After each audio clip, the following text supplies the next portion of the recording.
అన్నీ చాలా పవర్ఫుల్ అనే చెప్తారు. కానీ పర్సనల్‌గా ఒక్కొక్కళ్ళకి ఒక్కొక్కటి నిజంగా నమ్మకం గట్టిగా కుదురుతూ ఉంటుంది. అందులో ఒకటి నాకు ముఖ్యంగా లలితా సహస్రనామాలు. ఎప్పుడన్నా బాధగా ఉన్నా, మైండ్ పని చేయకపోయినా, కష్టం వచ్చినప్పుడు అమ్మకి చెప్పుకుంటే తప్పకుండా వింటుంది అన్న ఒక స్ట్రాంగ్ నమ్మకం.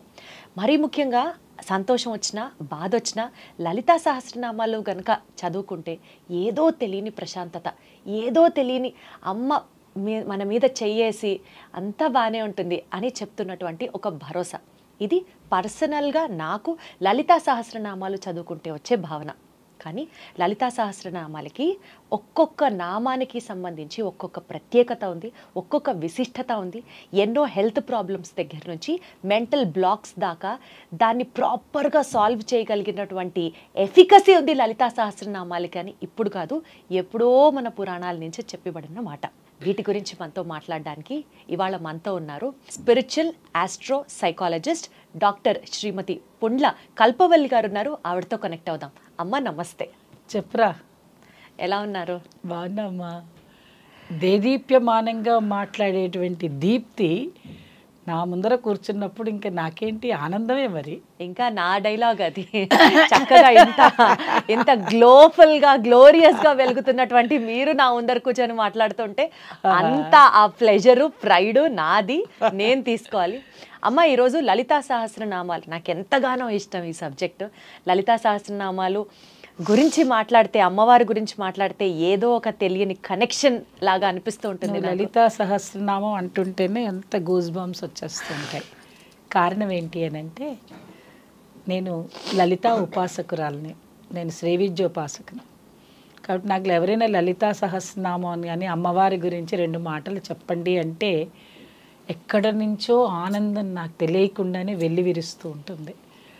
దానికి గల కారణం ఏమిటి అని అంటే, ఇందాక నువ్వు చెప్పేటువంటి ఆ మాటల్లోనే అమ్మ ఎప్పుడు అమ్మే. మనం అనుకున్నట్టు మనల్ని కన్నా అమ్మ, ఆవిడ్ని కన్నా అమ్మ, ఆవిడ్ని కన్నా అమ్మ, అలాగా ఈ జగన్నే కనినటువంటి అమ్మ జగన్మాత అయింది ఆవిడ. ఇంకా ఎవరిని మనం అనడానికి వీల్లేదు ఆ మాట. ఇక ఏ దేవతకి లేదు అటువంటి పేరు. జగన్మాత అంటేనే లలితా పరమేశ్వరి. ఈ సృష్టికి మూల కారణమైనటువంటి ఆవిడ ఎవరైనా ఉన్నారు అంటే జగన్మాతే. అందువల్ల ఆ జగన్మాతని మనం లలితా పరమేశ్వరి అంటాం. అంటే సృష్టి స్థితి లయకారకురాలైనటువంటి అమ్మవారి గురించి తెలుసుకోవాలని నీకు కోరిక కలగడం, ప్రేక్షకులందరికీ వినిపించేటువంటి అవకాశం మనకి కలగడం అనేది పూర్వజన్మ సుకృతం ఉంటేనే ఈరోజు ఈ మాట మాట్లాడడానికి ఇక్కడ దాకా రావాల్సి వస్తుంది. అద్భుతం అసలు. అమ్మ చెప్పండి. ఎవరంటే వాళ్ళు మాట్లాడలేరు, ఎప్పుడంటే అప్పుడు మాట్లాడలేరు, అనుకోగానే చెప్పగలిగేది కాదు. అమ్మ మనకి కనుక అనుగ్రహిస్తేనే మనం ఏదైనా మాట్లాడగలుగుతాం. అటువంటిది మీరు రాగానే ఇక్కడ కూర్చోపెట్టి నేను మాట్లాడుతుంటే నాకు అసలు నువ్వు ఏం టాపిక్ అడుగుతావా అని చూస్తున్నాను ఇంకా. కానీ ఇవన్నీ మాట్లాడేసరికి అమ్మో మా అమ్మ గురించి అడుగుతోంది అని ఒక ఆనందం వెల్లివిరుస్తోంది. ఇప్పుడు అడుగు నీ ప్రశ్న. లలితా సహస్రనామాలకి సంబంధించి ఉన్నటువంటి విశిష్టత ఏంటో ఫస్ట్ అది తెలుసుకుంటూ ప్రారంభిద్దామమ్మా. అమ్మ, లలితా సహస్రనామానికి విశిష్టత అంటే ఆ ఉండే 1000 నామాలని మనం చెప్పుకోలేం. 1000 నామాల గురించి చెప్పాలంటే మనం ఒక 100-200 ఎపిసోడ్లు చేసుకుంటే అక్కడ ఒకటి చెప్పుకోగలుగుతాం.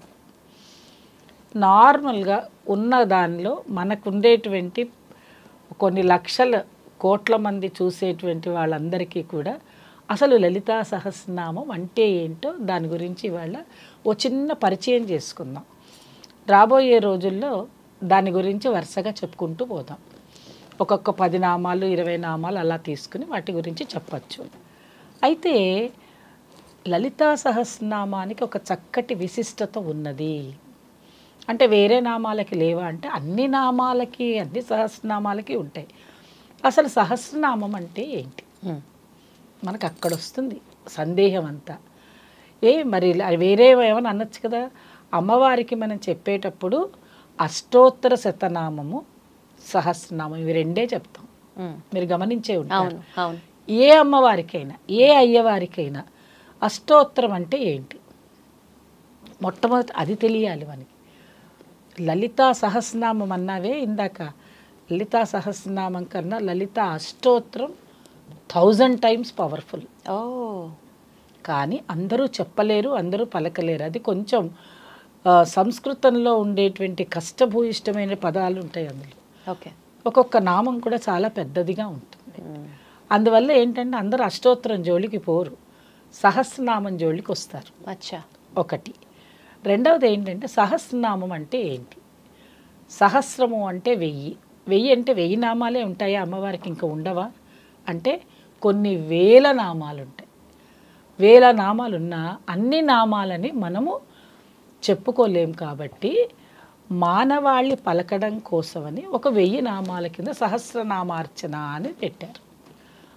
ఈ 1000 నామాలలోనే ఉందా అమ్మవారు అంటే 1000 నామాలు ఉంటాయి, 10,000 నామాలు ఉంటాయి, 1,00,000 నామాలు కూడా ఉంటాయి. అవన్నీ కాకుండా 1000 అంటే పలు. ఆ 1000 నామాలను తీసుకుని ఒక లలితా సహస్రనామము అంట. మరి నువ్వు లలితా సహస్రనామం గురించి చెప్పాలి అని అంటే లలితా సహస్రనామము రహస్య సహస్రనామ స్తోత్రము. ఎక్కడంటే అక్కడ ఇలాగ వచ్చి కూర్చుని స్టూడియోలో నేను ఏది పడితే అది చెప్పకూడదు. దానికి కారణం ఏంటి అని అంటే ఓం నమః అనే మాటలు రెండు చెప్పకూడదు. ఎందువల్లంటే ఒక ఉపాసనతో కూడుకున్నవి. ఎక్కడ కూర్చొని చెయ్యాలో అక్కడ కూర్చోాలి. నీకు ఒక చిన్న ఎగ్జాంపుల్ చెప్తాను. అమ్మ మీరు ఏదైనా మూఢాచారంతో అంటున్నారేమో, తప్పేమిటి, నేను ఎక్కడ కూర్చుంటే అక్కడ మాట్లాడతానంటే మనం ఒక కోర్టుకి వెళ్తాం. కోర్టులో అడ్వకేటు జడ్జి గారు కూర్చుంటే ఎక్కడ జడ్జి గారు కూర్చోవాలో అక్కడే కూర్చుంటారు. అడ్వకేట్ ఎక్కడ ఉండాలో అక్కడే ఉంటాడు, అక్కడే ఆయన వాదన వినిపిస్తారు. జడ్జి గారు అక్కడే కూర్చుని వింటారు. విన్న తర్వాత దానికి సంబంధించిన ఒక ప్రెమిసెస్, ఒక వాతావరణం ఉంటుంది, అక్కడ కూర్చోవాలి, అక్కడే చెయ్యాలి. మరి లేదు నేను వచ్చి ఇక్కడ కూర్చుంటాను, స్టూడియోలో కూర్చుంటాను, నేను జడ్జి గారిని నేను అక్కడ కూర్చుంటే అక్కడ అడ్వకేట్ కూర్చుంటాను మాట్లాడతానని ఎప్పుడైనా అంటామా మనం? ఛాన్సే లేదు. అది ఉందా అసలు లోకంలో? ఉండదు. కారణం ఏంటి? ఏ పని ఎక్కడ చేయాలో అక్కడే చేయాలి, ఎవరు చేయాలో వాళ్ళే చేయాలి. ఇప్పుడు మీరున్నారు, మీరు యూఆర్ ఏ గుడ్ జర్నలిస్ట్. అయితే మీరు ఆ జర్నలిస్ట్ అయినప్పుడు మరి యాంకర్ పొజిషన్లో ఉన్నా కూడా జర్నలిస్ట్ అయితే కూడా యాంకర్గా అవ్వచ్చు, తప్పేం లేదు. మరి జర్నలిస్ట్ కదా, నాకు అన్ని చట్టం అంతా తెలుసు, నాకు 498A తెలుసు, నాకు 356 తెలుసు, 372 తెలుసు అని చెప్పి నువ్వు దాని గురించి నేను వాదిస్తాను అంటే మూర్ఖత్వం, తప్పు కదా. అసలు అర్హత ఉందా? తీసుకెళ్ళి నేను లోపలేస్తారు. ఎందుకు లేదు? నువ్వు చదువుకోలేదు. లా చదువుకున్నావా? నువ్వు పట్టభద్రురాలు అయ్యావా? కోర్టులో వెళ్ళి వాదించాలి అని అంటే బార్ అసోసియేషన్లో చేసుకున్నావా? లేదు. అంటే ఏంటి అర్థం? నేను ఎందుకు చెప్తున్నా ఈ మాట అంటే మనకి ఇన్ని ప్రొసీజర్స్ ఉంటేనే ఒక పని ఎలా చేయగలుగుతున్నామో లలితా సహస్రనామం చెయ్యాలి అంటే కూడా అటువంటి అర్హతలు ఉండాలి. ఏంటమ్మా ఎలా పడితే అలాగా, ఏది పడితే అలా చేయకూడదు. ఏంటమ్మా అర్హత లలితా సహస్రనామం? అందుకని అది రహస్య, వేరే వాటికి లేదమ్మలు. వేరే సహస్రనామాలకి రహస్య సహస్రనామ స్తోత్రం అనే మాట ఉండదు. అంటే ఏంటంటే ఒక్కొక్క అక్షరం బీజాక్షరము. బీజాక్షరం అంటే చాలా శక్తివంతమైనటువంటిది. అన్ని బీజాక్షరాలతోటే ఉంటుంది. సంపుటీకరణ చేయకుండా అసలు మీరు ఇప్పుడు ఇందాక అన్నారు చూడండి, నా కడుపులో నొప్పి వస్తేనో లేకపోతే నాకు బాధ కలిగితేనో నేను లలితా సహస్రనామం చదివితే పోదు. లలితా సహస్రనామం చదివితే పోదు, అమ్మవారిని తలుచుకుంటే పోతుంది. అంతే అంతే. లలితా సహస్రనామం గురించి మనం మాట్లాడుకుంటున్నాము అంటేనే మనకు ఒళ్ళంతా గగ్గురుపాటు వస్తుంది. ఆ అమ్మవారిని మనం చూడగలగాలి. నువ్వు ఫస్ట్ ధ్యాన స్థితికి రావాలి. ఒక ఉపాసనా బలం నీలో ఉండాలి. తప్పులు లేకుండా చదవాలి. ఎక్కడ పడితే అక్కడ, ఏది పడితే అది, ఏ బట్టలు పడితే ఆ బట్టలు. చాలామంది చూడండి రైల్లో కూర్చుని, బస్సుల్లో కూర్చుని, చెప్పులు వేసేసుకుని వాళ్ళందరినీ ముట్టేసుకుంటూ శుభ్రంగా లేకుండా అలా చేసినందువల్ల నీకేం లాభం వస్తుంది? ఆవిడ మిమ్మల్ని ఏమి మీరు అనుకున్నవి ఇయ్యగలుగుతుంది? మీరు కరెక్ట్గా చేయండి అమ్మవారికి.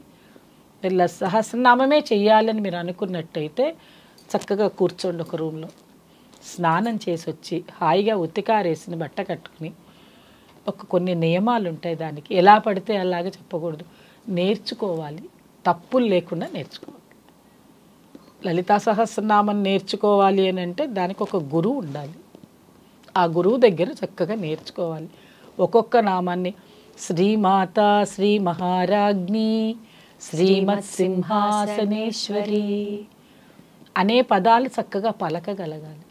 అయితే మరి ఏమొస్తుంది ఈ నామం పలికితే ఏమొస్తుంది అంటే, ఒక నామం పలుకుతూ ఉంటే మీకు ఇక్కడి నుంచి ఈ నాభి వరకు ఈ ఉండే చక్రాలన్నీ యాక్టివేట్ అవుతూ ఉంటాయి. ఈ చక్రాలు యాక్టివేట్ అవుతూ ఉంటే శరీరంలో యోగాభ్యాసం జరుగుతూ ఉంటుంది. దానికోసం అమ్మవారి నామం జపించాలి. అయితే మరి ఈ నామం జపిస్తే వస్తుంది కదా అంటే అందరికీ చేత కావద్దు. ఇప్పుడు పెన్సిలిన్ ఉంది, అందరికీ పడుతుందా అమ్మ? పడదు. నాకు పడదు, నీకు పడచ్చు. కానీ పెన్సిలిన్ తప్పు కాదు. అది పెన్సిలిన్ మన శరీరం తీసుకునేటువంటిది. భగవంతుడు ఇన్ని వేల లక్షల కోట్ల మందిని సృష్టించినప్పుడు దానికి తగ్గట్టుగా మనం ఉండాలి. మరి అమ్మవారిని నేను తలుచుకోవాలి కదా, అమ్మ మీరేంటి నన్ను వద్దంటున్నారు? నేను నిన్ను వద్దనను, కానీ చేసే పని సవ్యంగా చేయండి, చక్కగా నేర్చుకోండి. నేర్చుకున్న తర్వాత మీకు కష్టం వచ్చింది అని అనుకుంటున్నా, సుఖానికి కూడా అడగచ్చు. అమ్మవారి కష్టం వచ్చినప్పుడే కాదు, అసలు ఈ లలితా సహస్రనామం ఎందుకు వచ్చింది? భండాసురుడు అనేటువంటి ఒక రాక్షసుడు దేవతలందరినీ, ముక్కోటి దేవతలని హింసిస్తున్నాడు, బాధ పెడుతున్నాడు. అనేక రకమైనటువంటి దేవతలందరూ బాధపడుతూ ఉంటే ఏం చేయాలో వాళ్ళకి అర్థం కాలేదు. అప్పుడు వెళ్ళి అమ్మవారిని ప్రార్థన చేశారు. మేమేం చేయాలి? వాళ్ళు మా మీద మాంసం పడేస్తున్నారు, రక్తం పడేస్తున్నారు, మమ్మల్ని చంపేస్తున్నారు, మమ్మల్ని తోసేస్తున్నారు. మాకు ఏ యజ్ఞయాగాలు చేసేటువంటి వాళ్ళు మునులు, ఋషులు, దేవతలు అంటే అర్థం ఏంటంటే, అమ్మ ఒక్క మాట బాగా గుర్తుపెట్టుకోవాలి. మనకి వేదాలు శాస్త్రాలు అన్నీ వినండి, అన్నీ తెలుసుకోండి. ఎక్కడైనా కూడా ఏముంటుందమ్మా? పాపము పుణ్యము, మంచి చెడు, నెగటివ్ పాజిటివ్, చైతన్యవంతంగా ఉండడమే. ఇవన్నీ ఎక్కడ చూసినా ఇదే కదా. మరి మీరు మంచి పని చేయడం కోసం చెడుని పారద్రోలాలి. అందుకనే కదా మనకి ఎక్కడ చెప్పినా, ఏ దశావతారాల్లో ఎక్కడైనా చూడండి, ఏ అవతారంలో అయినా ధర్మ పరిరక్షణ కోసమే అవతారం అనేది వచ్చింది. అందువల్ల ఇక్కడ అమ్మవారిని వెళ్ళి వాళ్ళు ఏమడుగుతున్నారు? మాకు బాధ కలిగింది, మాకు బాధ కలుగుతోంది కాబట్టి మీరేమంటారు? మీ ఇంట్లో ఏదైనా ఇబ్బంది కలిగిందంటే వెంటనే వెళ్ళి అమ్మా అంటాం, అంతే. అమ్మ దగ్గరికి వెళ్ళి అమ్మ చూడమ్మా వాడు కొడుతున్నాడు అంటావు, అమ్మ చూడమ్మా ఆయన ఏవో అంటున్నాడు నన్ను అంటావు. మరి ఎవరికో చెప్పవే, అమ్మకే చెప్తావు. అమ్మకి చెప్తున్నావంటే అర్థం ఏంటంటే, అమ్మ నీ బాధ తెలుసుకుంటుంది, అమ్మ అర్థం చేసుకుంటుంది, పైగా అందులో నుంచి బయటికి తీస్తుంది. అందువల్ల అమ్మని వెళ్ళి వాళ్ళు కూడా అడిగారు, ఈ భండాసురుడు అనేటువంటి ఈ రాక్షసుడు మమ్మల్ని ఇబ్బంది పెడుతున్నారంటే వాడిని సంహరించడం కోసం అమ్మవారు అవతారం దాల్చింది. అమ్మ మరి ఇంత విశిష్టత ఉన్నటువంటి ఈ లలితా సహస్రనామాన్ని ఇందాక మీరు అన్నట్లుగా చదవవలసిన నియమాలేంటి అండ్ అర్హత ఏంటి? లలితా సహస్రనామం చదవాలి అని అంటే మొట్టమొదటగా వాళ్ళకి ఒక ఉపాసన అనేది ఉంటే చాలా మంచిది, ఒకటి. రెండవది ఏంటంటే కొన్ని నియమాలు ఉంటాయి. చెప్పాను కదా, ఆరేసిన బట్ట కట్టుకుని ఇంట్లో ఇప్పుడు ఏంటంటే మనకుండే యాంత్రిక యుగంలో శౌచాన్ని కలిపేసుకుంటున్నాము. అన్ని రకాల శౌచాలు కలిసిపోతున్నాయి ఇంట్లో. పూర్వకాలంలాగా లేదు కదా. మరి అలా ఉండి అన్నీ ముట్టేసుకుని అన్నీ చేసేసుకుని దానివల్ల ఏమవుతుంది? మనసు చికాగ్గా ఉంటుంది. అటువంటి చికాగ్గా ఉండే మనసుతోటి నువ్వు వెళ్ళి పూజ చెయ్యంటే ఎలా చేయగలుగుతావు? ఇప్పుడు ఎవరికైనా పూజా మందిరాలు ఉన్నాయా? నేను మాట్లాడితే ఎవరికైనా ఇబ్బంది కలగచ్చేమో అని బాధ అనిపిస్తుంది. 4 కోట్లు 5 కోట్లు 6 కోట్లు పెట్టి ఇల్లు కొంటున్నారు, గేటెడ్ కమ్యూనిటీస్ కొంటారు. ఒక భగవంతుడికి ఒక చిన్న రూమ్ ఇస్తున్నాడా? మీరు చెప్పండి అమ్మా, మీకు తెలుసు కదా. ఎన్ని ఇళ్ళు చూస్తున్నానో నేను, ఎక్కడ లేదమ్మా. మనం పోయి గేటెడ్ కమ్యూనిటీలో ఉందామంటే ఒక భగవంతుడికి ఒక ప్లేస్ ఇవ్వటం లేదు. ఇస్తే నువ్వేంటంటే ప్రశాంతంగా కూర్చోగలుగుతావు. కావాలని మా ఇంట్లో ఈ మధ్య నేను కొత్తగా కట్టించుకొని అక్కడికి వెళ్ళాం, ప్రత్యేకంగా పూజ గది అన్నది కేటాయించాలి. ఇప్పుడు ఎందుకంటున్నా, నేనేమి మళ్ళీ దానికి వితండవాదన వాదించవచ్చు, భగవంతుడు సర్వాంతర్యామి ఎక్కడైనా కూర్చోవచ్చు కదా, ఈ వితండవాదన అంతా కాసేపు పక్కన పెడదాం. నువ్వు పడుకోవాలంటే ఎక్కడ పడుకుంటున్నావు ఒక మాట చెప్పు. బెడ్రూమ్ కదా, వెళ్తున్నాం కదా, దానికి సపరేట్గా పెట్టుకున్నావు. వంట చేయాలంటే కిచెన్ కాదా, టాయిలెట్ వెళ్ళాలంటే దానికి సపరేట్ వాష్రూమ్ పెట్టుకుంటున్నావు కదా, ఎక్కడ పడితే అక్కడ చెయ్యవే, నీళ్ళే మళ్ళీ. మరి ఇన్ని రకాల ఫెసిలిటీస్, నువ్వు టీవీ కావాలంటే టీవీ ఎక్కడ పెట్టుకుని, వంటింట్లో పెట్టుకుని టీవీ చూస్తావా? చూడు, టీవీ కోసం ఒక రూమ్ కేటాయించుకుంటున్నావు. మరి అలాంటప్పుడు భగవంతుడికి ఒక రూమ్ ఎందుకు కేటాయించుకోరు మీరు? కరెక్ట్. ఒక రూమ్ ఎందుకు అడుగుతున్నామంటే, బెడ్రూమ్ లాగానే, చిల్డ్రన్ బెడ్రూమ్ లాగానే ఒక బెడ్రూమ్, చిన్న బెడ్రూమ్ ఇవ్వండి. 5x5, 7x5, 10x2 ఏదో ఒకటి చక్కగా ఒకటి ఇస్తే అక్కడ కూర్చుని హాయిగా స్నానం చేసి తెల్లవారుజామున సూర్యోదయానికంటే ముందే నిద్ర లేవాలి, లేచి కాలకృత్యాలు తీర్చుకుని అమ్మవారి దగ్గర చక్కగా వెళ్ళి స్నానం అంతా చేసుకుని వెళ్ళి ఫోటో పెట్టుకుని, మీరేమి యంత్రాలు తంత్రాలు పెట్టుకోమని నేను చెప్పటం లేదు. ఇవన్నీ చేయాలంటే చాలా పెద్ద పని. ఫోటోనే పెట్టుకోండి. అంటే ఎల్కేజీలో ఉన్న వాళ్ళ సంగతి చెప్తున్నా, అంటే మొట్టమొదట స్టార్ట్ చేసే వాళ్ళకి ఆ ఫోటో దగ్గర కూర్చోండి. ఫస్ట్ ధ్యానం చేయండి. ధ్యానం చేయడం అలవాటు అవుతే కానీ లలిత చదవలేరు. లలితా సహస్రనామం చేయాలి అంటే ధ్యానం చేయాలి. ఆ ధ్యానం చేసిన తర్వాత మీకేమవుతుందమ్మా అనొచ్చు, కాన్సన్ట్రేషన్ లెవెల్స్ పెరుగుతాయి. ధ్యాన స్థితిలో కాన్సన్ట్రేషన్ పెరిగింది అని అంటే రోజుకి 4 నామాలే చదవండి. మొత్తం సహస్రనామం మీరు విన్నారో లేదు, ఎక్కడైనా కూర్చొని చూడండి, పారాయణలకు వెళ్ళండి. ఒక ఫాస్ట్ ట్రైన్ కూడా అంత ఫాస్ట్గా వెళ్ళదు. చక్కగా కూర్చొని చదవాలి అంటే ఒక్కొక్క నామం విడమర్చి చదవాలి. ఆ విడమర్చి చదువుకున్న తర్వాత మీకు ఏమవుతుంది, బీజాక్షరం సంపుటీకరణ అవుతుంది. ఆ బీజాక్షరాలు నేను ఇక్కడ చెప్పకూడదు కాబట్టి నేను చెప్పటం లేదు. బీజాక్షరం చెప్పకుండా నామం చెప్పడానికి లేదు. ఇంకొకటి ఏంటంటే అర్హత వాళ్ళకుంది. పురుషులకు అర్హత ఏంటంటే బీజాక్షరాలు చెప్తూ చక్కగా నామాన్ని చెప్పినట్టయితే మనం పక్కన కూర్చుని చక్కగా ఆ బీజాక్షరం కనుక మనకి ఉపాసన ఉంటే బీజాక్షరం పలుకుతాం. లేదనుకో లలితాదేవ్యై నమః అనొచ్చు, లేదా శ్రీమాత్రే నమః అని కుంకుమ వేసుకోవచ్చు. అంత ఓపికగా టైం నీకున్నదా చేయడానికి? నీకు టైం ఉండదు. హడావుడి, మనకు ఉద్యోగాలు ఉన్నాయి, పిల్లలు ఉన్నారు, ఇవన్నీ పెట్టుకుని నేను లలితా సహస్రనామం చేస్తానంటే ఎలా కుదురుతుంది అమ్మలు నువ్వు చెప్పు. అంటే ఇలా చెప్తే కోపం వస్తుంది, ఎందుకంటే వాళ్ళకి నచ్చటం లేదు. జనం అందరూ ఎలా తయారయ్యారంటే ఫాస్ట్గా అయిపోవాలి. ఏటీఎం కార్డులో డబ్బులు రావాలి, బ్యాంకుకి వెళ్ళి చెక్కు, అది కూడా పోయింది, ఏటీఎం కూడా పోయింది. ఒక ఫోన్ ఉంది కదా, దానిలో టిక్ అని కొట్టంగానే అయిపోతుంది. మీకు పుణ్యం కూడా అలాగే రావాలంటున్నారు కదా. మరి అలా రావాలంటే నేను ఇంత పెద్ద సహస్రనామాన్ని 1 సెకండ్లో చెప్పేయాలంటే ఏం చెప్పగలుగుతాను? మరి ఎట్లా దానికి సొల్యూషన్? అది అందువల్ల ఏంటంటే లలితా సహస్రనామం చాలా చాలా చాలా చాలా పవర్ఫుల్. ఎంత విశిష్టమైనటువంటిదంటే అంత విశిష్టమైనటువంటిది. అది తలుచుకుంటే పని కాదు అనే మాట లేదు, ఎటువంటి పని అయినా. ఇంకా మీరు వేరే ఏమీ చదవని అవసరం లేదు. ఒక్కటి దానిలో మీకు ఒక్కొక్క నామాన్ని కనుక విడమరుస్తూ చెప్పాలంటే మనకి ఎన్ని రోజులైనా సరిపోదు. అయితే దానిలో ముఖ్యమైనటువంటి విషయాలు ఒక్కొక్క దానిలో ఒక్కొక్కటి వస్తుంది. మనకేంటి, ఆరోగ్యం కోసం లలితా సహస్రనామం. మీకు ఒక చిన్న ఎగ్జాంపుల్ కూడా చెప్పాలి. ఎవరికైనా హార్ట్ ప్రాబ్లం ఉండి హాస్పిటల్స్లో ఉండి అలా ఉన్న వాళ్ళకి ఒక నామం ఉంటుంది, అనాహతాబ్జ నిలయ శ్యామాభావదనద్వయ అని మనకి దానికి ఒక నామం ఉంది. అది కనుక 1000 సార్లు కనుక మనం పారాయణ చేస్తే ఆ హార్ట్ ప్రాబ్లం ఉన్న వాళ్ళకి తగ్గిపోతుంది. అయితే మీరు ఎలా చెప్తున్నారు, ఇదేమన్నా జోకా లేకపోతే మీరు అలా కాదు అనొచ్చు, తప్పేం లేదు. కారణం ఏంటంటే నేను పర్సనల్ ఎక్స్పీరియన్స్ కాకుండా ఎవరికి ఏది చెప్పను. మా నాన్నగారు హాస్పిటల్లో ఉంటే నేను వాకిట్లో కూర్చుని గుమ్మం ముందు కూర్చుని ఆయన ఐసీయూలో పెట్టిన తర్వాత వాళ్ళ డాక్టర్స్ కూడా ఏమీ చేయలేదండి. మా నాన్నగారిని ముట్టుకొని కూడా ముట్టుకోవాలి, అలా పడుకున్నారు ఆయన అంతే. హార్ట్ ప్రాబ్లం అమ్మ ఆయనకి వెంటుంది అన్నారు. సరే వెంటిలేటర్ పెట్టాలంటే అవకాశంగా లేదు, పెడతా ఉన్నారు. ఈ లోపల మేము ఆయనని అడ్మిట్ చేసాం, రాత్రి 8:30 నుంచి అడ్మిట్ చేసాం. చేశాక డాక్టర్స్ వస్తున్నారు, చూస్తున్నారు, చేస్తున్నారు. వాకిట్లో కూర్చుని ఇదే నామాన్ని లక్షలు చేశాను. 4 days చేశాను.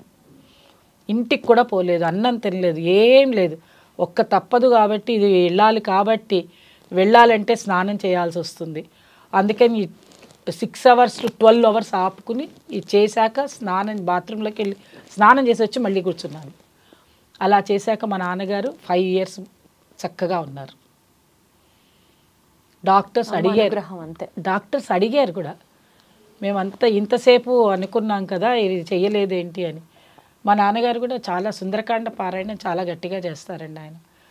ఆయన చాలా ఆనందంగా హ్యాపీగా, తర్వాత ఏమో ఒక స్టంట్ వేయాలన్నారు, స్టంట్ వేశారు, హ్యాపీగా ఇంటికి వచ్చారు. 5 years బాగున్నారు. 5 years తర్వాత అంతే ఉంది ఆయనకి ఆయుష్యం తెలుసు. 5 years తర్వాత పొద్దున వచ్చారు, 1/2 hourలో వెళ్ళిపోయారు అంతే. డాక్టర్ దగ్గరికి వెళ్ళి తర్వాత ఆయనకి కావాల్సిన అవయవాలు వాళ్ళు తీసుకున్నారు. అయితే నాతో పాటు ఒక ఆయన వచ్చారండి. ఆయన మీరు ఏం చేస్తున్నారమ్మా అంటే ఇది అనగానే ఆయన పుస్తకం పట్టుకొచ్చుకున్నాడు. వచ్చి ఆయన కూడా కూర్చున్నారు నాతో పాటు. అలా అక్కడ నాతో పాటు చదవడానికని వచ్చిన వాళ్ళు ఎక్కడి నుంచో వచ్చారు, ఎవరో వచ్చారో తెలియదు, చదివారు, వెళ్ళిపోయారు. ఆ అమ్మవారు అలా పంపిస్తుంది.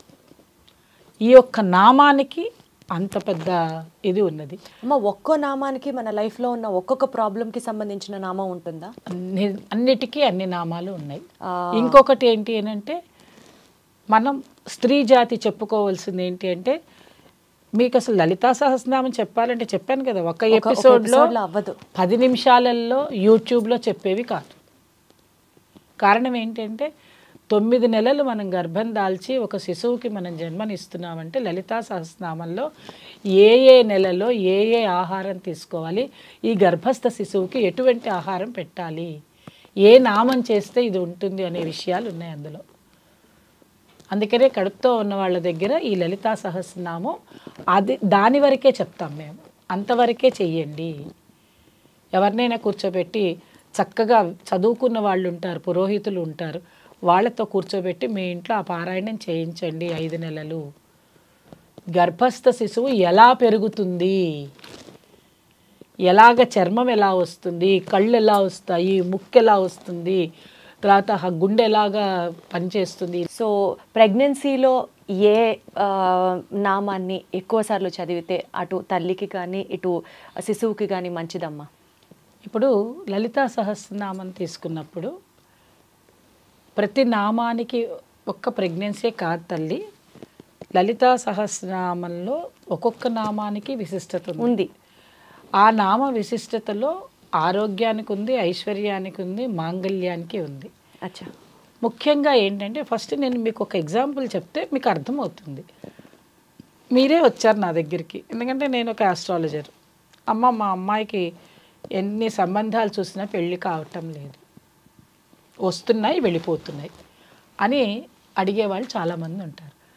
ఏ ఇంట్లో అయితే మాంగళ్యం కావాలి అని వాళ్ళ బిడ్డలకు అడుగుతారో దానికి ఒక నామం ఉంటుంది. భర్తలు బాగుండాలి అని శివకామేశ్వరాంకస్త శివాస్వాధీన వల్లభ అంటే అమ్మవారు మనలాగనే ఆవిడ వాళ్ళ భర్తని అంటే పరమేశ్వరుణ్ణి వదిలిపెట్టి ఉండదు. ఆవిడేమంటుంది, శివకామేశ్వరాంకస్త శివా స్వాధీన వల్లభ, నాకే ఆయన స్వాధీనంగా ఉండాలి, నాతోటే ఉండాలి, నా దగ్గరే ఉండాలి. అందుగురించి మనం ఏం చేస్తున్నాం, మనం మాంగళ్యాన్ని ఎక్కడ పెట్టుకుంటున్నాం, గుండెకి తాకేటట్టు పెట్టుకుంటున్నాం. అంటే ఇక్కడే ఉంటుంది ఎప్పుడు ఆ మాంగళ్యం. ఎవరు ఆయన? మాంగళ్యం అంటే ఏంటి? భర్త. ఆ అవకాశం భర్తకుందా? లేదు. భర్తని మనం గుండెల్లో పెట్టుకుని చూసుకునేటువంటి శక్తి పార్వతీదేవి, లలితాదేవి మనకిచ్చింది. అందువల్ల మనం ఏమంటాము, ఆ నామాన్ని మనం జపించినట్టయితే ఎన్నిసార్లు జపించాలమ్మా ఇట్లాగా? అలాగా 108 సార్లు, 108 నుంచి మళ్ళీ లక్షలు చేయాలి. దానికి ఒక టైం పీరియడ్ ఇస్తాం వాళ్ళ జాతకాన్ని అనుసరించి. ఆ టైంలో అమ్మ మీరు రోజు ఇంత 2 గంటలు చేయండి, ఇన్ని రోజులు చేయండి, దీనికి ఈ ఉపాసన ఉంటుంది, దీనికి నైవేద్యం పెట్టండి, ఇలా కనుక వాళ్ళకి చెప్తే ఏదో చేసామని చేస్తే కానీ కాదు. చేస్తే అమ్మాయి చేయాలి, ఆ అమ్మాయి చేస్తేనే ఇది ఫలితం వస్తుంది. అనారోగ్యం నీకు వస్తే నువ్వు మందేసుకుంటే నీకు ఫలితం వస్తుంది. నేను వేసుకుంటే నాకు తగ్గుతుందా? తగ్గదు కదా. ఇది కూడా అంతే. Okay okay. ఇలా చేయాలి. అలాగా వివాహానికి సంబంధించి చేస్తాం. ఆ తర్వాత ఇంకా వేరే ఏదైనా అనారోగ్యాలు ఉన్నాయి, పిల్లలు బాగా చదువుకోవాలి, వృద్ధిలోకి రావాలి, చదువుకోవాలి పిల్లలు, వాళ్ళకి మేము జాతకం చూసిన తర్వాత పంచమ స్థానం ఎలా ఉందో చూస్తాం. చదువు అంటే సంతానం ఎలా ఉంది, వాళ్ళకి పూర్వజన్మ పుణ్యం ఎలా ఉంది, ఇవన్నీ చూస్తాం. చూసిన తర్వాత వాళ్ళకి వెంటనే ఏం చెప్తాం, లలితా సహస్రనామం చెయ్యమని చెప్పం. ఎందువల్ల అంటే వాళ్ళకి జ్ఞానసిద్ధి కావాలి అనగానే ఆ పిల్లవాడు కూర్చొని చెయ్యలేడు. అవును. అందువల్ల ఏం చెప్తామంటే ఆ పిల్లవాడికి హనుమాన్ చాలీసా చదవమని చెప్తాం. వెంటనే లలితా సహస్రనామంలోకి వెళ్ళిపోం. కానీ ఆ ఇంట్లో వాళ్ళ అమ్మని లలితా సహస్రనామం చెయ్యమంట. అంతేగా.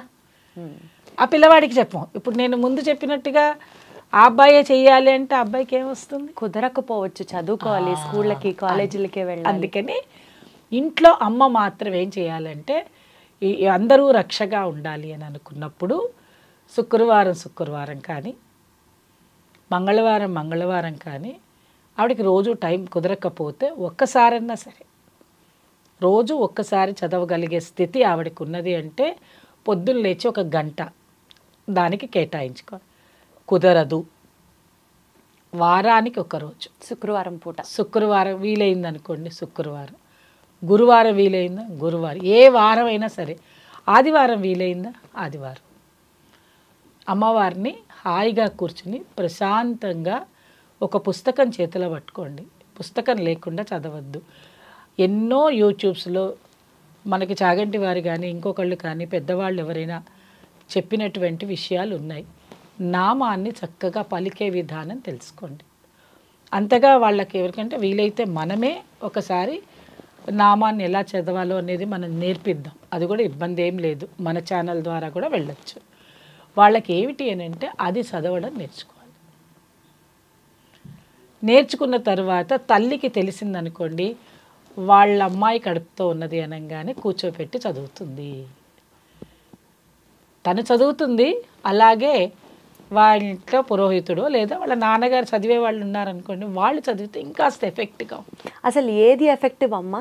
మనం చదివితే దాని ఫలితం ఎక్కువ వస్తుందా, లేదా లలితా సహస్రనామాల్ని గబుక్కున ఇప్పుడు నాకు చదవడం రాలేదు యూట్యూబ్లో పెట్టుకొని విన్నాను అనుకోండి అమ్మ, ఎంఎస్ సుబ్బలక్ష్మి చదవడం కన్నా వినడానిలో చాలా పవర్ ఉంటుంది. సో వింటేనే మంచిది. చాలా ఎంత పవర్ ఉంటుందంటే ఏదైనా ఒక మాట చెప్పామనుకోండి, దీని నుంచి వెళ్ళింది అనగానే ఇక్కడి నుంచి వెళ్ళంగానే మనం ఇక్కడి నుంచి అమ్మవారికి కనిపిస్తుంది. మనం వింటూ రోజువారీ మన పని చేసుకుంటూ ఉండొచ్చా? అసలు చెయ్యవలసిందే అట్లా. వంట చేస్తారు కదా మీరు ఇంట్లో, మీ పిల్లలకి వంట చేస్తారు కదా, పొద్దున్నే నిద్ర లేచి స్నానం చేసి వంట చేయండి. ముఖ్యంగా నిద్ర లేవగానే మన స్నానపాదాలు అయిపోగానే భగవంతుడికి ఒక రూమో లేకపోతే మీ అవకాశాన్ని తగ్గట్టుగా అక్కడ చక్కగా ఒక పుష్పాన్ని పెట్టండి మనసుతోటి, ఇంకేం అక్కర్లేదు. మీ వారు పూజ చేసుకునేటట్టయితే చక్కగా ఆయనకు ఒక దీపారాధన రెడీ చేసి పెట్టండి. చక్కగా దీపంలో 3 ఒత్తులు వేయండి.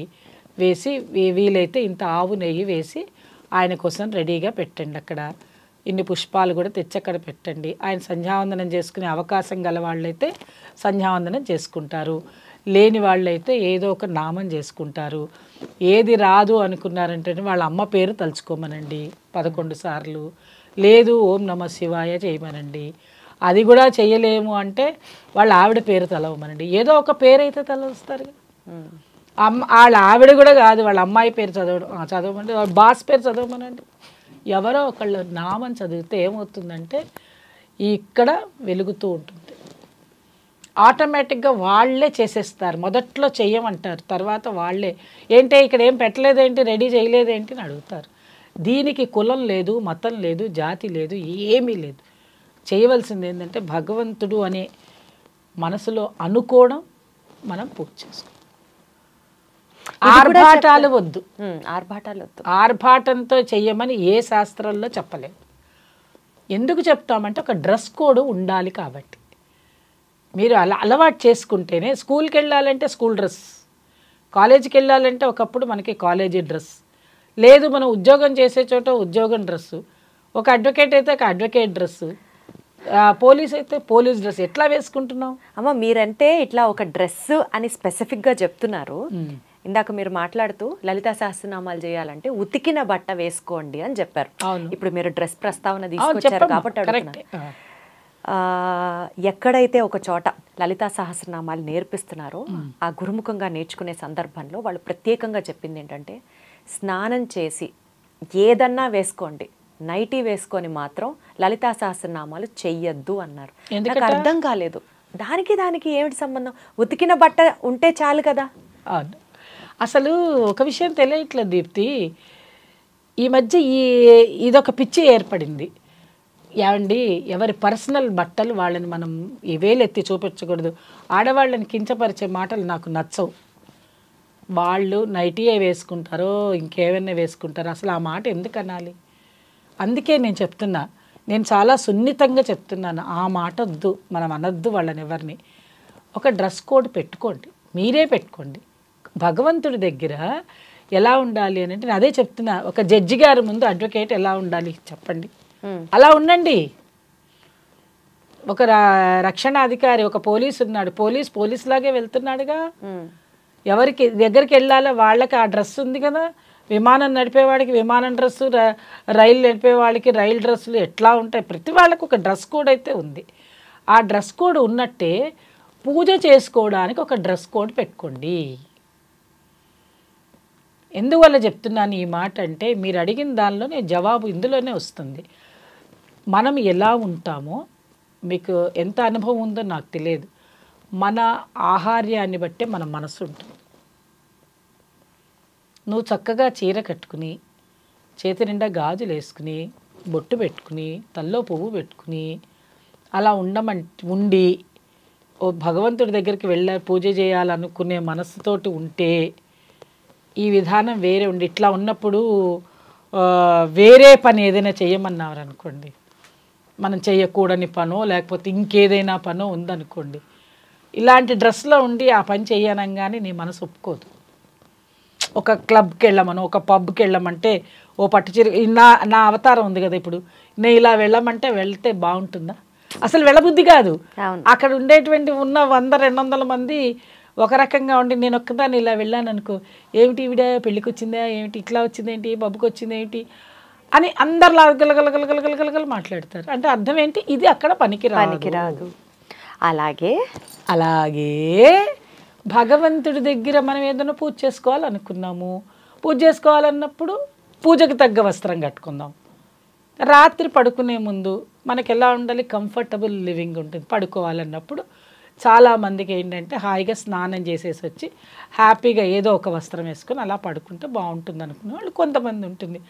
ఇంట్లో వంట చేసేటప్పుడు, పనులు చేసేటప్పుడు పాపం చీరలు సవరించుకోలేని వాళ్ళు, కొత్తగా చీరలు కట్టుకునేవాళ్ళు, రెండవది చీరలు పాడైపోతాయి అనుకునేవాళ్ళు, ఇలా ఏదో వాళ్ళ పర్సనల్స్ అండి అవి, వాళ్ళ ఇష్టం, వాళ్ళని మనం అనకూడదు. వాళ్ళు వేసుకునే బట్టలు వాళ్ళ ఇష్టము, ఎవరిని మనం అనకూడదు. వాళ్ళ కంఫర్ట్స్ మీకేం తెలుసండి? కొంతమందికి బ్లౌజ్ వెనకాల మొత్తం ఖాళీ కావాలనుకుంటారు, ఆవిడకి ఏదో నొప్పి ఉండొచ్చు, అలా ఆలోచించండి.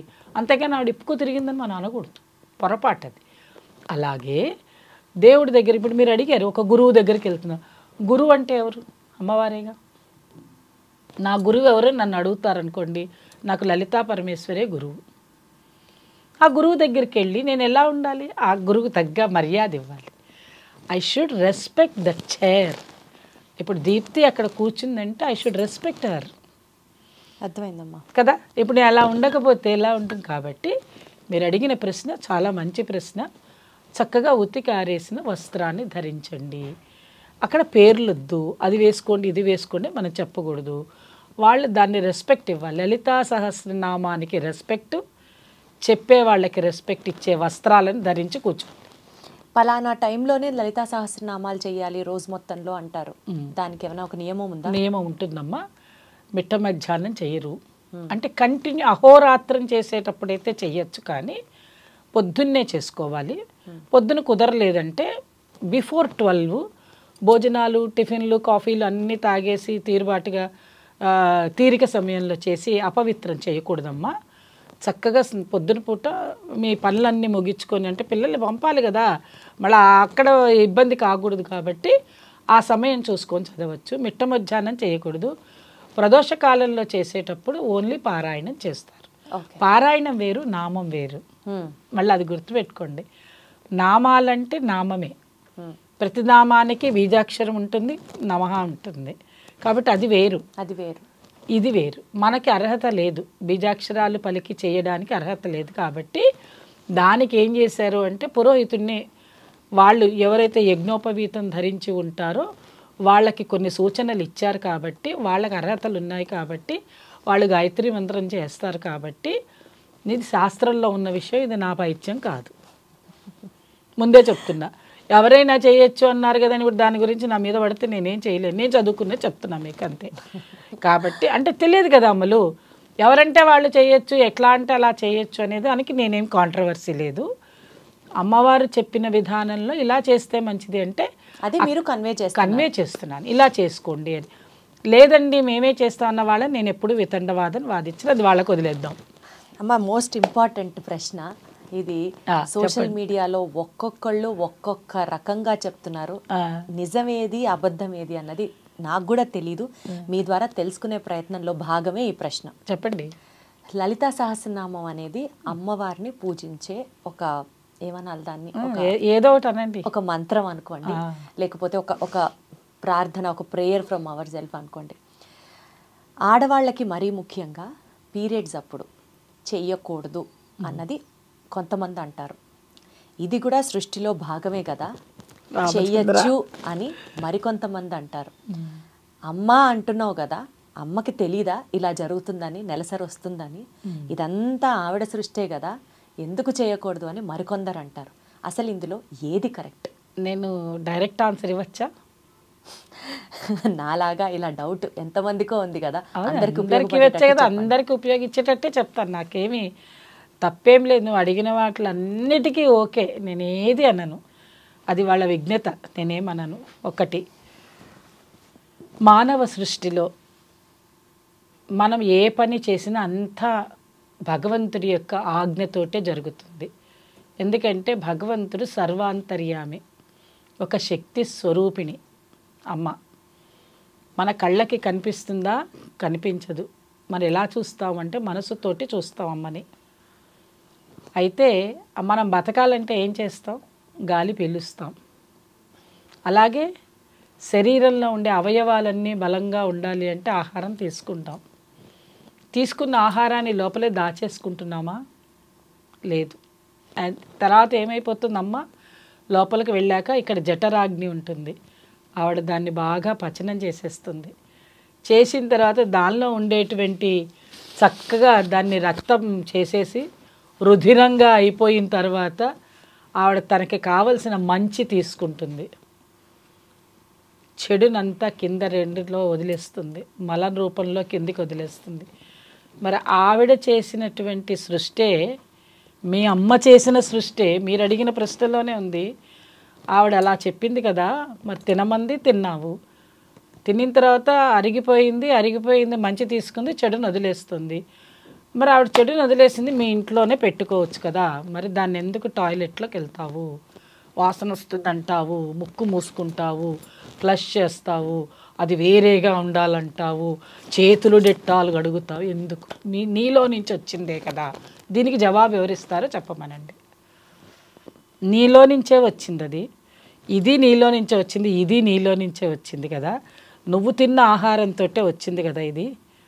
నువ్వు అన్నం చక్కగా పంచభక్ష పరవాన్నాలు చేసుకుని రకరకాలు తింటావు కదా ఇక్కడి నుంచి, ఇక్కడే నీకు రుచి.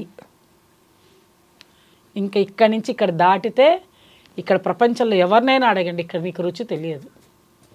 ఓన్లీ రుచి చెప్పగలిగిందే జిహ్వ, ఇంతవరకే. దీనికోసం నువ్వు ఎంత తిప్పలు పడుతున్నావు? 365 రోజులు అహర్నిశలు కష్టపడి సంపాదించుకొచ్చుకొని వండుకుని కష్టపడి పొద్దున మధ్యాహ్నం రాత్రి తింటావే. తిన్నప్పుడు నీకు ఇక్కడ వచ్చింది కదా, మరి ఇక్కడ వెళ్ళిన తర్వాత నువ్వు కష్టపడి చేసుకున్నదే కదా, మరి నీలో నుంచి బయటికి వస్తే నువ్వు ఎందుకు దాన్ని అసహ్యంగా ఎందుకు చూస్తున్నావు? నాకు అది చెప్పమనండి జవాబు. ఇక్కడి నుంచి వెళ్ళేదాన్ని ఇష్టమైనప్పుడు ఇక్కడి నుంచి వచ్చేది ఎలా అయితే మనకి పనికిరాదో, మనకి అది పనికిరాదో అది కూడా అదే, అది కూడా అదే. అదే ఇంకా స్త్రీకి ప్యూరిఫికేషన్, మగవాళ్ళకి ఆడవాళ్ళకి తేడా ఏంటంటే మనకి ప్యూరిఫికేషన్ చేయడానికి అమ్మనే పెట్టింది ఈ సృష్టి. ఆమె ఏమంటుంది, నేను నీలో నుంచి చెడు తీసేస్తున్నప్పుడు చెడుని పట్టుకొని నేను పూజ చేస్తా అంటావేంటి? పూజ దేనికోసం చేస్తున్నావు? నీ మనసు స్థితి కోసం చేస్తావు. లలితా శాస్త్రమే కాదు, ఏదైనా నువ్వు మామూలుగా మాట్లాడుకోవడానికైనా when you are feeling very discomfort, అసౌకర్యంగా ఉన్న పొజిషన్లో నువ్వు నీ ఉద్యోగాన్ని ధర్మాన్ని చేయగలవా? ఎంత ఇబ్బంది పడతావు. ఇంట్లో వంట చేయడానికి ఇబ్బందిగా ఉంటుంది, అటు ఇటు తిరగడానికి ఇబ్బందిగా ఉంటుంది. శరీరంలో నుంచి ఒకటి చెడు వెళ్ళిపోతుంది అన్నప్పుడు ఎంత బాధపడుతుంటే బాధలో పూజ ఏంటి? బాధలో పూజలు చేయడం ఏంటమ్మా? మీరు దాన్ని మూఢాచారం కింద ఏం తీసుకోవద్దు. అసలు మన హిందూ సంస్కృతి అంతా వైజ్ఞానికపరమైనటువంటిదే, కానీ మూఢాచారం ఎక్కడా లేదు. ఇవన్నీ మనం కల్పించుకుంటున్నాం. మడి అంటే ఏదో మీరు ఊహించినట్టు అక్కడ ఏం లేదు, మడి ఏం లేదు. శుభ్రంగా ఉండడం, అన్నీ ముట్టుకుంటే. కరోనా వచ్చినప్పుడు మీరు అందరూ పాటించారా, పాటించలేదా? నా ఇష్టం వచ్చినట్టు నేను ఉంటా అన్నావా? అనలేదే. ఎందుకు భయం వేసింది? అదొక అవతారమూర్తి. ఒక అవతారం వచ్చినప్పుడు ఆ అవతారం ఏం చెప్పింది? శుచిగా ఉండండి, శుభ్రంగా ఉండండి, అంతకంటే దీనికి మందు లేదు అనింది. మరి అప్పుడు కూడా లలితా సహస్రనామం చదువుకోవచ్చు. కరోనా వచ్చిన వాడిని కరోనా అని లలితా సహస్రనామం కరోనా అని అందరిని మూసేసి బొట్టెట్టేసావా? ఎట్లా? ముట్టుకోకూడదు అన్నారు. అప్పుడు ముక్కు మూసుకోండి అన్నారు, దూరంగా ఉండండి అన్నారు, బయటికి నుంచి ఇంట్లోకి వస్తే కాళ్ళు కడగండి, చేతులు కడగండి అన్నారు. ఎందుకు? ఎలాగైతే మనకి ఒక చెడు ఉన్నది అన్నప్పుడు ఆ చెడుని దూరంగా పెట్టండి, మంచిని తీసుకోండి అన్నప్పుడు మన మనసులో కనుక చెడు భావనలు చెడుగా ఉంటే ఈ ఆలోచనలు వస్తాయి. అంతే తప్ప ఆడవాళ్ళకి అది ఉన్నది కదా, అది చెడుగా ఎప్పుడు మనకి మనమే ప్రాపకాండ చేసుకోవద్దమ్మా దయచేసి. మనకు అది అవసరం. ఎందుకని? పునరుత్పత్తి చేసేటువంటి ప్రక్రియకి సాధనం అది. ఒకవేళ మనకి ఆ 3 రోజులది లేదు అనుకోండి, మనకి రాదు, మనకి గర్భము దాల్చే అవకాశాలు ఉండవు. అది చాలా పవిత్రమైనటువంటి. అలా పవిత్రమైంది కదా అని చెప్పి దాన్ని మనము పూసుకోలేముగా, వంటికి వదిలేచుకోలేము కదా. నెలకి 3 రోజులు దాన్ని వదిలేద్దాం. కొంతమంది 4వ రోజు స్నానం చేయమంటారు, కొంతమంది 5వ రోజే చెల్లుతుంది. 4వ రోజు ఎందుకు అంటున్నాం? 4 రోజులు 3 రోజులు పూర్తిగా ఉంటుంది అది. 4వ రోజు నువ్వు ఫ్రెష్ అవ్వవు. మైండ్ శరీరంలో నుంచి అంతా బయటకు వచ్చేసిన తర్వాత నిస్రాణ అయిపోతారు. మనిషి నిస్రాణ అయిపోతారు. మనిషి మళ్ళీ ప్రశాంతత రావాలి అంటే హాయిగా 5వ రోజులు అయ్యాక కొంచెం అప్పుడు ఫ్రెష్ రక్తం పడుతూ ఉంటుంది శరీరంలోకి. అప్పుడు నువ్వు ఆనందంగా ఉండగలుగుతావు. ఇది స్త్రీకి చాలా పెద్ద సైకిల్ అమ్మా. అటువంటి స్త్రీని తప్పు పట్టకూడదు. మనకి మనమే తప్పు చెప్పుకుంటున్నాం, మనకి మనమే బాధపడుతున్నాం. 4 రోజులు హాయిగా రెస్ట్ తీసుకుంటాం, 5వ రోజు ప్రశాంతంగా పూజ చేసుకుంటాం. నేను ఆ రోజే అన్నీ చేస్తానంటే ఎలాగా? మిగతా పనులు ఏవి చెయ్యంగా, మనం చెయ్యకూడదు. ఇంకా మీరైతే లలితా సహస్రనామం దాకే వచ్చారు. కొంతమంది మా దగ్గరికి వచ్చి అడుగుతారు, మాకు సంసార సుఖం కూడా అప్పుడే కాబట్టి. Is it possible for them being a lady? No. దానివల్ల ఎన్నో అనారోగ్యాలు ఉన్నాయి. Doctors will also they won't suggest. అలాంటి పరిస్థితుల్లో మనం ఉన్నాం కాబట్టి దాన్ని తప్పు పట్టకుండా ఆడవాళ్ళు మనకి మనమే కించపరచుకోకుండా, ఇందాక నేను చెప్పిన ఆ డ్రెస్ కోడ్స్ గురించి కూడా ఏది పడితే అది మనం మాట్లాడకుండా, ఈ పీరియడ్స్ అనే దాని గురించి కూడా ఏదో తప్పు పట్టుకొని అదేదో పెద్ద సిన్ అయినట్టు అలా కాకుండా హాయిగా 4 రోజులు ప్రశాంతమైన జీవితాన్ని అనుభవించి 5వ రోజు నుంచి మనకి ఇష్టమైన పూజ చేసుకుందాం. దానికి ఏం తప్పు లేదు. అంతే తప్ప ఆ రోజే నేను చేస్తాను అంటే అది మీ విజ్ఞత. అంతకంటే వేరే నేను ఇంత విడమర్చి చెప్పిన తర్వాత కూడా నేను అలాగే చేస్తానంటే అది వాళ్ళ విజ్ఞత. కవనా దీప్తి చెప్పు.